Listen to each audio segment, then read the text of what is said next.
পাকিস্তানের এ দলের বিপক্ষে 4 দিনের ম্যাচ ও ওয়ানডে খেলতে ইসলামাবাদ যাচ্ছে টাইগার এ দল। কিছুক্ষণ আগে ঢাকার বিমানবন্দরে প্রবেশ করে তারা। এ নিয়ে আরো জানাতে সরাসরি যুক্ত হচ্ছেন সহকর্মী রিফাত আঞ্জুম। রিফাত, এ নিয়ে বিস্তারিত কি তথ্য রয়েছে আপনার কাছে, আমাদের বিস্তারিত জানাবেন। জেসিকা, আপনি যেমনটা বলছিলেন যে পাকিস্তানের উদ্দেশ্যে কিন্তু বাংলাদেশ এ দল ঢাকা ছেড়েছে কিছুক্ষণ আগে। যে এ দলে যে স্কোয়াডের যে সদস্যরা রয়েছেন তারা কিন্তু ইতিমধ্যেই ঢাকা এয়ারপোর্টে পৌঁছেছেন এবং তারা ইতিমধ্যে রিপোর্টিং টাইম তাদের ছিল 8:15টার সময়। তারা যথা টাইমে ঢুকেছে এবং এই দেশের এই উদ্ভূত পরিস্থিতির মধ্য দিয়ে কিন্তু একটা সিরিজ চলছে। এটা কিন্তু হয়তোবা দেশের এই পরিস্থিতি ভালো করার জন্য একটা সিরিজটা একটা বড় ভূমিকা রাখবে যদি ভালো ফলাফল করতে পারে। তো এই সিরিজটা বাংলাদেশের জন্য আরেক দিক দিয়ে গুরুত্বপূর্ণ, কারণ বাংলাদেশ এ দল এই পাকিস্তান সফরে যাচ্ছে।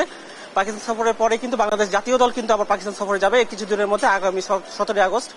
সেই সিরিজটাকে সামনে রেখে এই সিরিজটা কিন্তু বাংলাদেশ জাতীয় দলের জন্য একটা গুরুত্বপূর্ণ ভূমিকা রাখবে। যারা ক্রিকেটার আছেন তারা কিন্তু প্রস্তুতি কিন্তু ভালোভাবে নিতে পেরেছেন। গেল 2 মাস ধরে কিন্তু ক্রিকেটার মাঠে ছিলেন, প্র্যাকটিস করেছেন, অনুশীলন করেছেন। তো সেই দিক দিয়ে বলা যায় যে বাংলাদেশ এ দলের সাপোর্টটা পাকিস্তানের জন্য গুরুত্বপূর্ণ হচ্ছে।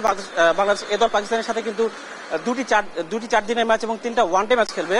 তো সবকিছু মিলিয়ে দেখা যাক যে বাংলাদেশ এ দল কেমন করতে পারে এই সিরিজে, এবং পরবর্তীতে বাংলাদেশ দল যখন জাতীয় দল যখন পাকিস্তান সফরে যাবে তখন এই সিরিজের অভিজ্ঞতাগুলো কিন্তু কাজে লাগবে।